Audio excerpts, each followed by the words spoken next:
नमस्कार। कभी सोचा है कि जीवन यानी लाइफ लगभग हर जगह कैसे मौजूद है? सोचिए, बर्फीले ध्रुवों से लेकर एकदम तपते रेगिस्तानों तक और गहरे समंदर की तह तक। इसका जवाब ना एक बहुत ही शानदार आइडिया में छिपा है, और वो है अनुकूलन। ये समझिए कि ये नेचर की वो सर्वाइवल गाइड है जिसमें धरती के हर कोने में पनपने के लिए बेहतरीन से बेहतरीन सॉल्यूशंस लिखे हुए हैं। तो सवाल यही उठता है कि हर जीव, हर क्रिएचर अपने घर के लिए इतना परफेक्टली कैसे बना होता है? एक मछली पानी में ही क्यों सांस ले पाती है और एक ऊंट वो रेगिस्तान में इतनी आसानी से कैसे चल लेता है? चलिए, आज मिलकर इस रहस्य से पर्दा उठाते हैं। ठीक है, तो सबसे पहले समझते हैं वासस्थान यानी हैबिटेट को।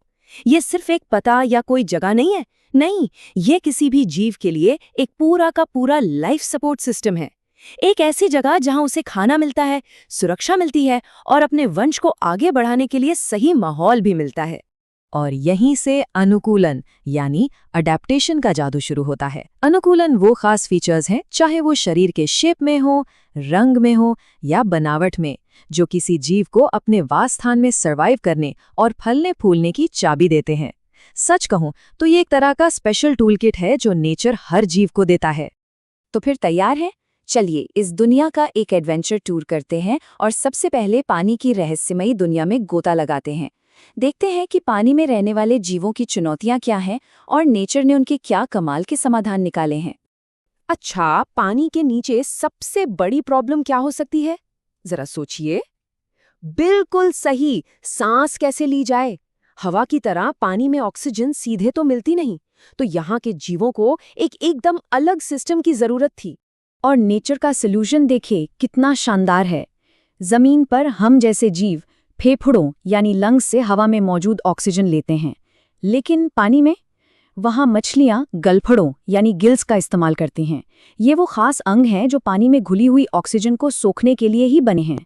और पता है, यही वजह है कि मछली को पानी से बाहर निकाल दें तो वो सांस नहीं ले पाती।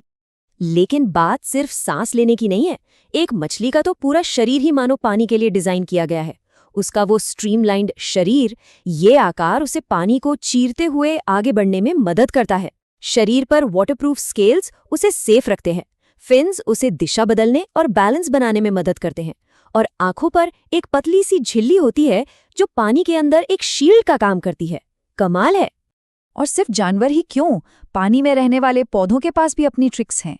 उनके ऊपर एक मोम जैसी परत होती है जो उन्हें पानी में गलने या सड़ने से बचाती है। कितना सिंपल लेकिन कितना जरूरी अनुकूलन है ये। तो पानी की दुनिया से निकलकर अब हम जमीन की तरफ आते हैं। यहाँ का माहौल और यहाँ की चुनौतियाँ बिल्कुल अलग हैं, खासकर कुछ बहुत ही मुश्किल जगहों पर। और जमीन पर सबसे मुश्किल घरों में से एक है रेगिस्तान। सोचिए, जहाँ पानी की एक एक बूंद कीमती है, जहाँ धूप आग की तरह बरसती है और रेत पैरों को जलाती है। यहाँ जिंदा रहने के लिए तो जीवों को एक्स्ट्रा ऑर्डिनरी होना ही पड़ता है। और इसका सबसे बेहतरीन एग्जाम्पल है ऊंट। देखिए, ये कैसे रेगिस्तान के लिए परफेक्टली इंजीनियर किया गया है। इसके लंबे पैर ये शरीर को गर्म रेत से ऊपर रखते हैं। इसके मोटे गद्देदार पैर, वो तो जैसे तपती और धंसती रेत पर चलने के लिए बने स्पेशल शूज हैं। और सबसे बड़ा कमाल तो ये है कि ये लंबे समय तक पानी अपने शरीर में बचाकर रख सकता है। जानवरों की बात तो ठीक है, लेकिन एक पौधा भला बिना पानी के कैसे जिंदा रह सकता है? ये नेचर के सामने अगली बड़ी पहेली थी, और इसका जवाब हमें कैक्टस जैसे पौधों में मिलता है। अब ये बहुत दिलचस्प है। देखिए, आम पौधों की चौड़ी पत्तियां होती हैं जो ट्रांसपिरेशन के जरिए बहुत सारा पानी हवा में उड़ा देती हैं। लेकिन कैक्टस ने क्या किया? उसने अपनी पत्तियों को कांटों में बदल लिया। इन कांटों से पानी का लॉस लगभग 0 हो जाता है और ये पौधे को जानवरों से भी बचाते हैं। है ना कमाल का आइडिया? लेकिन कैक्टस का सर्वाइवल प्लान यहीं खत्म नहीं होता। ये पूरी की पूरी स्ट्रैटेजी है। इसका मोटा हरा तना खाना भी बनाता है और पानी का टैंक भी है। पत्तियां कांटों में बदल जाती हैं ताकि पानी बचा रहे, और इसकी जड़ें वो तो पानी की तलाश में जमीन में बहुत बहुत गहराई तक फैल जाती हैं। पानी और जमीन को समझने के बाद हमारे टूर की आखिरी मंजिल हमें आसमान की ऊंचाइयों पर ले जाती है। यहाँ सबसे बड़ी चुनौती है सबसे पुराने नियम को तोड़ना, यानी ग्रेविटी को मात देना। मतलब एक ऐसा शरीर कैसे बनाया जाए जो उड़ सके, ये कोई मामूली बात नहीं है। ये तो बायोलॉजिकल इंजीनियरिंग का एक अविश्वसनीय कारनामा है जिसे पक्षियों और कीड़ों ने सदियों पहले ही कर दिखाया।